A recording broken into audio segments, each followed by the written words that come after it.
आज अपना लोग 10th क्लास का मैथमेटिक्स जो है शुरू करने जा रहे हैं और आज का जो क्लास है वो इंट्रोडक्टरी क्लास होगा और इसमें जो है अपना लोग पूरे प्लानिंग को समझेंगे कि 10th क्लास का जो मैथमेटिक्स है उसको अपना लोग एकम्प्लिश कैसे करेंगे, उसको कंप्लीट कैसे करेंगे, उसको जो है पूरे कोर्स को कंप्लीट करने का क्या अपना लोग का स्ट्रेटजी रहेगा, इसके बारे में आज अपना लोग चर्चा करेंगे। तो अपना लोग जो 10th क्लास का मैथमेटिक्स शुरू करेंगे, इसमें जो अपना लोग सॉल्व करते हैं, इसमें जो अपना लोग पढ़ते हैं, जिस बुक को पढ़ते हैं वो एनसीईआरटी टेक्स्ट बुक को पढ़ते हैं।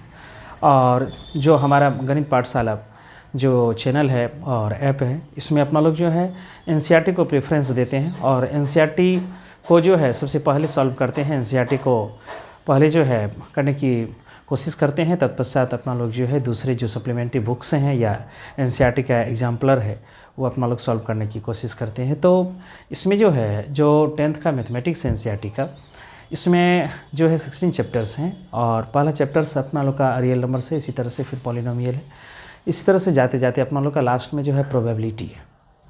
तो कुल मिला करके अपना लोग का जो है 16 चैप्टर्स हैं और 16 चैप्टर्स में पहला चैप्टर्स रियल नंबर्स हैं और अब देखेंगे कि 1 से लेकर के अभी तक जो है पढ़ते आ रहे हैं। जो पहला चैप्टर है, चाहे फर्स्ट क्लास हो, स्टैंडर्ड फर्स्ट हो, सेकेंड हो, थर्ड हो, 4 हो, 5 हो, और ख़ास तौर पर जो आप देखेंगे 6, 7, 8 से शुरू होता है, तो सब में जो है पहला जो चैप्टर है वह नंबर से रिलेटेड है, चाहे वो होल नंबर हो, चाहे वो इंटीजर हो, चाहे वो क्या कहते हैं रियल नंबर हो, रेशनल नंबर हो, है ना।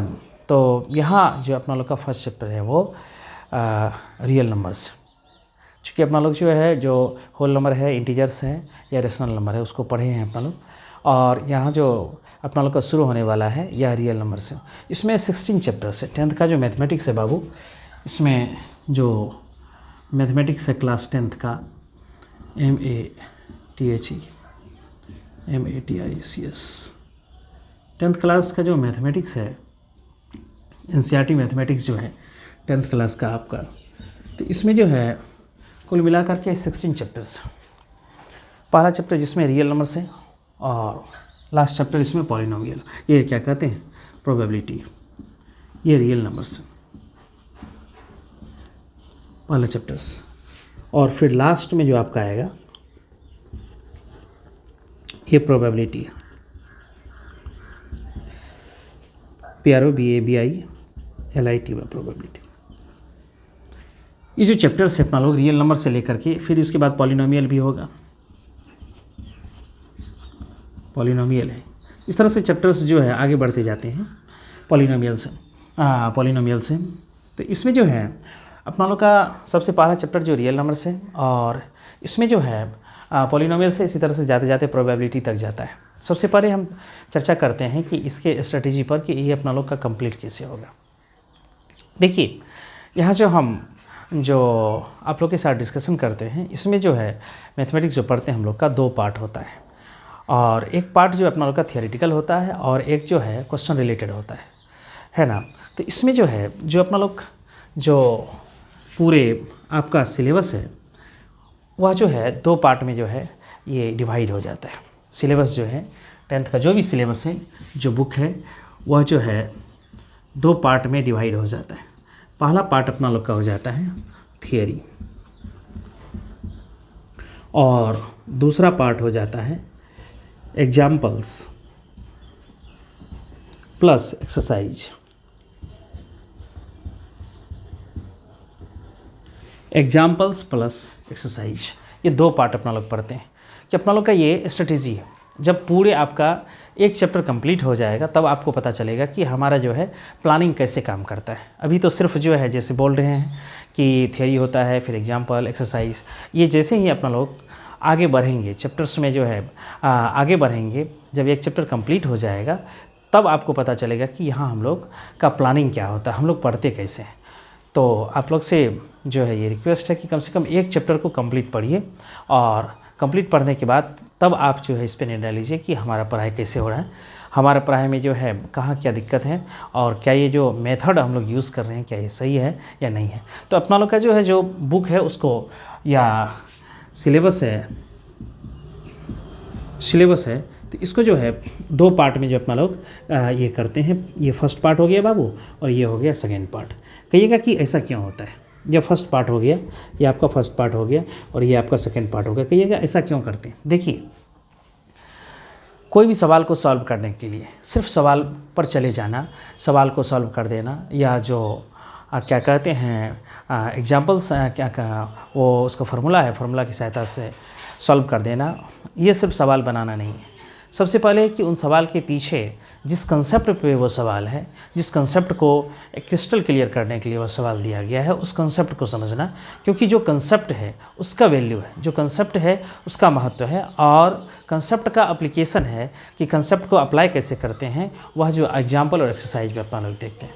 तो जो भी सिलेबस या बुक है उसको 2 पार्ट में हम लोग प्रत्येक चैप्टर को वाइज जो है 2 पार्ट में डिवाइड करके पढ़ते हैं। पहला जो है अपना लोग का थ्योरी होता है, दूसरा जो एग्जाम्पल और एक्सरसाइज होता है। एग्जाम्पल एक्सरसाइज एक साथ होता है, दोनों जो है सवाल वाला पोर्शन है, और यह जो है थ्योरेटिकल पोर्शन है।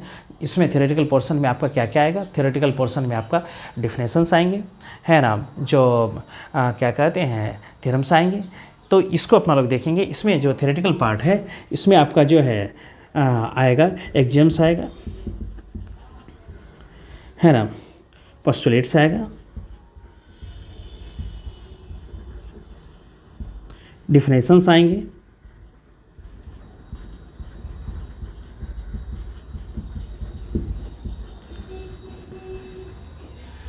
जो है लेमा आएगा, थ्योरम्स आएंगे, ये सब चीज़ें आएंगी इसमें, और भी आ सकते हैं। और जो एग्जाम्पल्स है इसमें सिर्फ जो है इसमें क्वेश्चंस आएंगे, इसमें क्वेश्चंस आएंगे। तो जो क्वेश्चंस हैं इसी पर बेस्ड है, चाहे एग्जाम्स हो, पोस्टुलेट्स हो, डिफिनेशन हो, लेमा हो, थ्योरम्स हो, इसी पर जो है बेस्ड होता है। तो इसलिए अपना लोग जो भी कंसेप्ट होता है, जो भी चैप्टर है, उसको 2 पार्ट में, चूँकि सवाल को सॉल्व करने से पहले उसके वह सवाल किस कंसेप्ट पर है, इस कंसेप्ट को जानना बहुत ही ज़रूरी होता है। और यदि उस कंसेप्ट को नहीं जाने तो हमारा जो सवाल सॉल्व करने का ज्ञान है, हम जो सवाल सॉल्व करेंगे वह जो है कहीं ना कहीं अधूरापन होता है।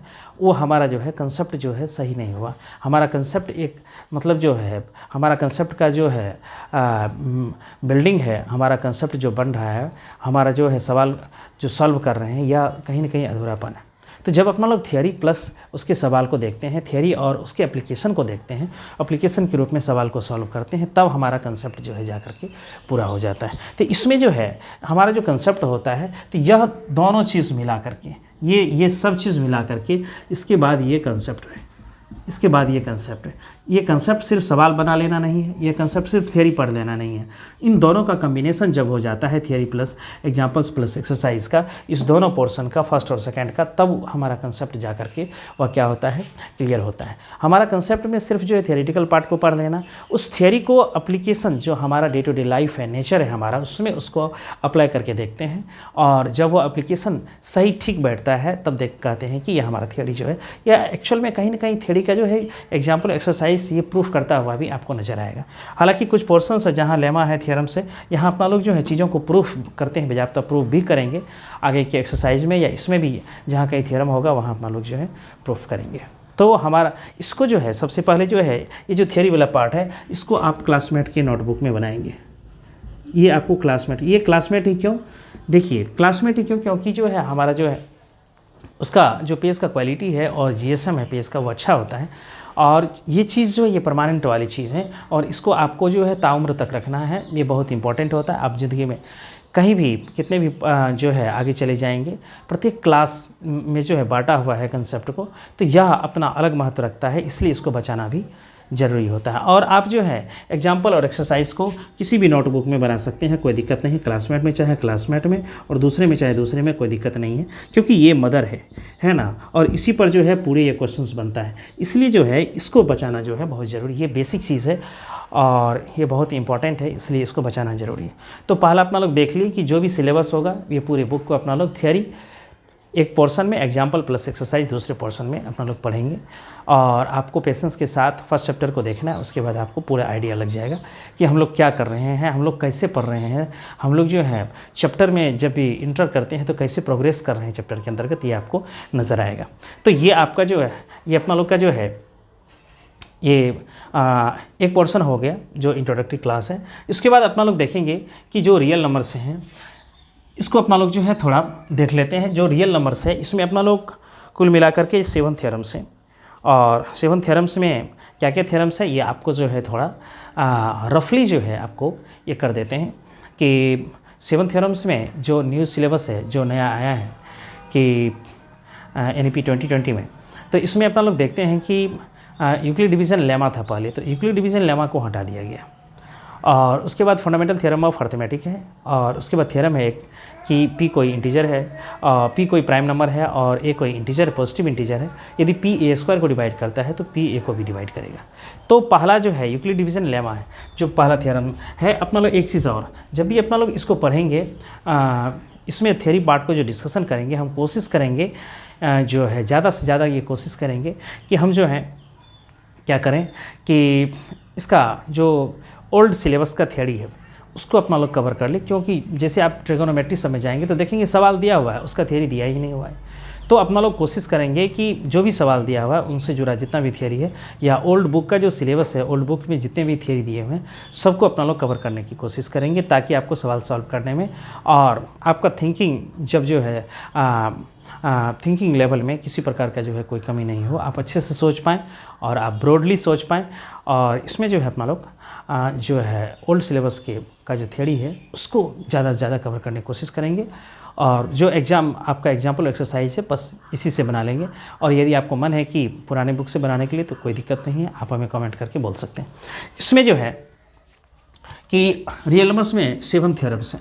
7 थ्योरम्स में 1.1 से लेकर के जो है 1.2, 1.3, 1.4, 1.5, 1.6, 1.7 ये सब थ्योरम्स के नंबरिंग है उसमें ओल्ड सिलेबस में। इसमें जो है सबसे पहला जो है यूक्लिड डिवीज़न लेमा है।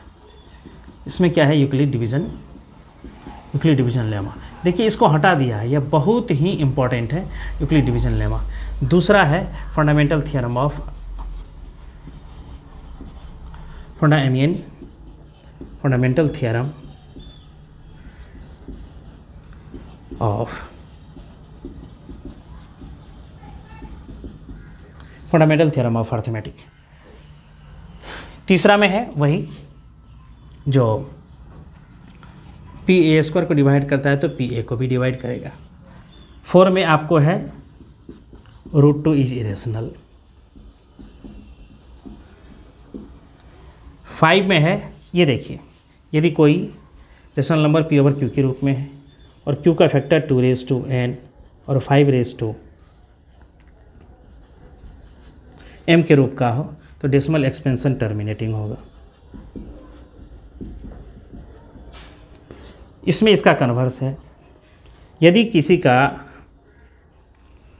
कोई रेशनल नंबर P/Q के रूप में है, इसका डेसिमल एक्सपेंशन टर्मिनेटिंग है,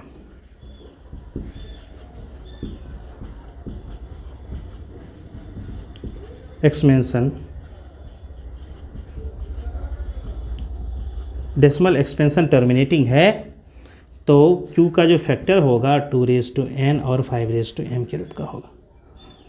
2m और 5m के रूप का होगा। इसमें ये जो थ्योरम है, यदि कोई P/Q के रूप में है और यह 2n और 5m के रूप का नहीं है, इसका फैक्टर क्या, इसका फैक्टर, तो इसका डेसिमल एक्सपेंशन जो होगा, इसका डेसिमल एक्सपेंशन जो होगा ये नॉन टर्मिनेटिंग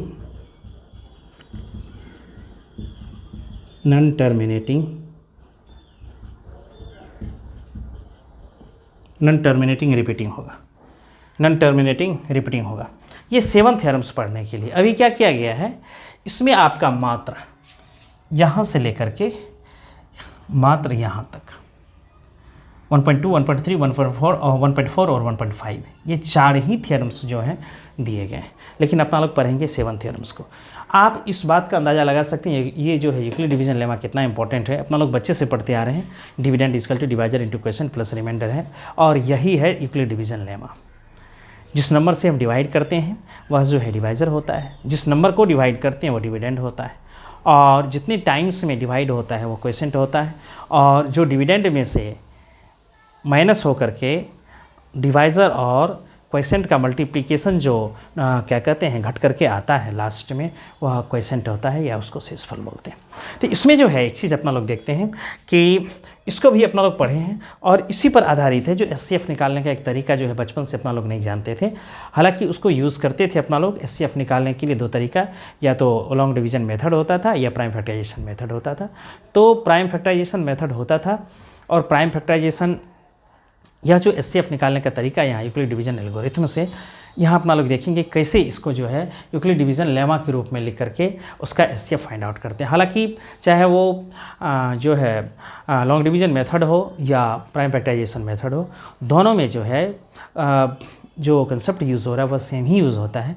लेकिन यहाँ अपना लोग जो है एचसीएफ निकालने का जो तरीका है यूक्लिड डिवीजन एल्गोरिथम के से, तो वो अपना लोग देखेंगे कि कैसे जो है किस स्टेप में और कैसे अपना लोग जो है एचसीएफ फाइंड आउट करते हैं। तो इसलिए जो है यह पढ़ना, जो यूक्लिड डिवीजन लेमा जो पढ़ना बहुत ज़रूरी है। फंडामेंटल थ्योरम ऑफ अर्थमेटिक भी बहुत इंपॉर्टेंट चीज़ है और बच्चे से अपना लोग जो हैं उसको क्या कहते हैं प्राइम फैक्टराइजेशन के रूप में देखते आ रहे हैं। प्राइम फैक्टराइजेशन क्या होता है, कि प्राइम फैक्टर कैसे निकालते हैं, और प्राइम फैक्टराइजेशन का जो प्रॉपर्टी है यह फंडामेंटल थ्योरम ऑफ अर्थमेटिक कहता है कि कोई भी यदि पॉजिटिव इंटीजर है, कोई भी इंटीजर है, तो उसका जो कोई भी कंपोजिट नंबर है तो उसका जो प्राइम फैक्टर होता है वह क्या होता है कि यूनिक होता है। और इसको किसी भी ऑर्डर में रख सकते हैं और किसी भी ऑर्डर में रखने पर इसके यूनिकनेस पर कोई फ़र्क नहीं पड़ता है। तो अपना लोग फंडामेंटल थ्योरम ऑफ अर्थमेटिक यही कहता है।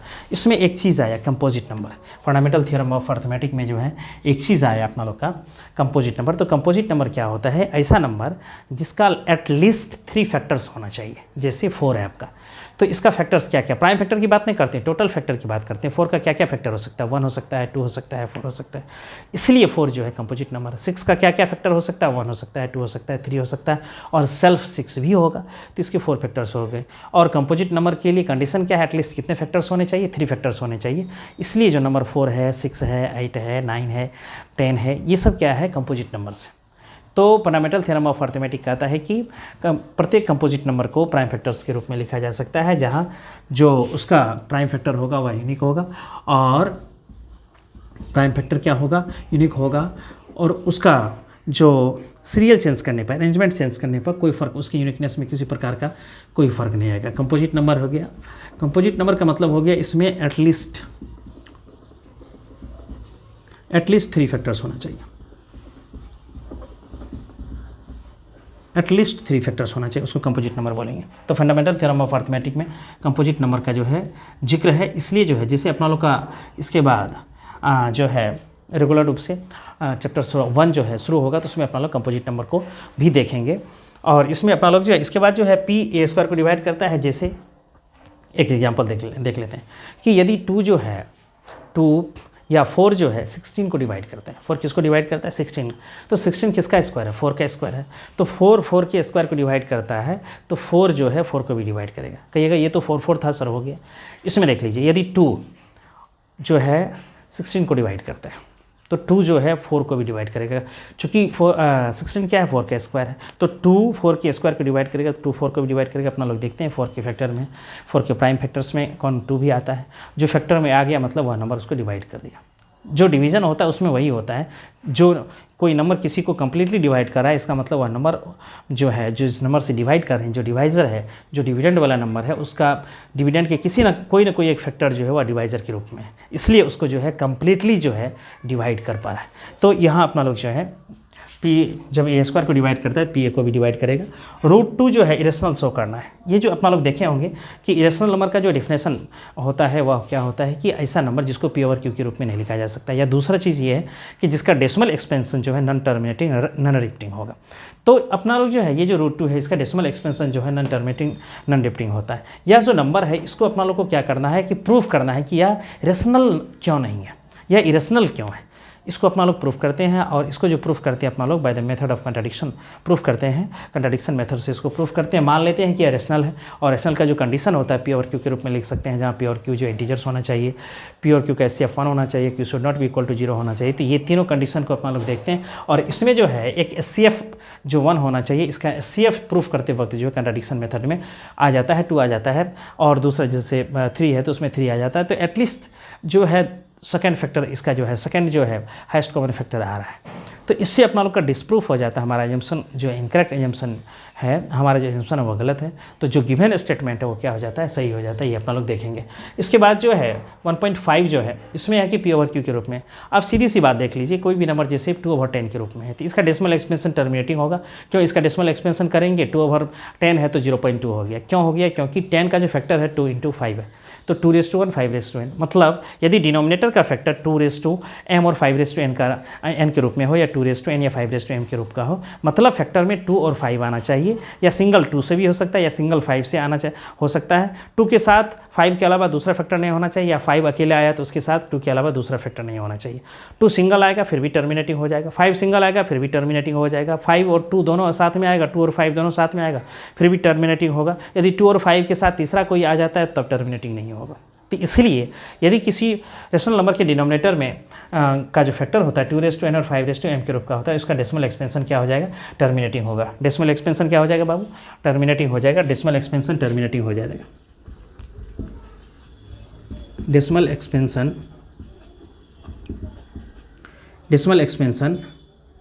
टर्मिनेटिंग हो जाता है।